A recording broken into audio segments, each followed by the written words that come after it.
Hello viewers, আসসালামু আলাইকুম। আমার হাতে যে পাতাগুলো দেখতে পাচ্ছেন, এগুলো পুদিনা পাতা। পুদিনা পাতাতে রয়েছে ভিটামিন সি, ক্যালসিয়াম, ফসফেট ও ফ্লাভোনয়েড।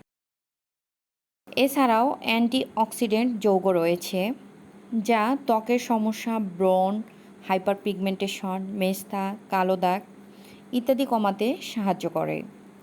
যাদের ত্বকে ব্রণ, মেস্তা, কালো দাগ রয়েছে, তারা 10 থেকে 15টি পুদিনা পাতা ভালো করে পরিষ্কার করে ধুয়ে নিয়ে এর মধ্যে কয়েক ফোঁটা লেবু রস মিশিয়ে ব্লেন্ডারে খুব ভালোভাবে ব্লেন্ড করে পেস্ট তৈরি করে নেবেন। তারপর প্যাকটি মুখে ব্যবহার করবেন। প্যাকটি শুকানোর জন্য অন্তত 10 থেকে 15 মিনিট ওয়েট করবেন। প্যাকটি শুকিয়ে গেলে ঠান্ডা পানি দিয়ে আপনার ফেসটি ধুয়ে নেবেন। বাজারে অন্য প্রোডাক্টের চেয়ে এটি বেশ নিরাপদ হবে। আপনারা চাইলে এটি অ্যাপ্লাই করতে পারেন।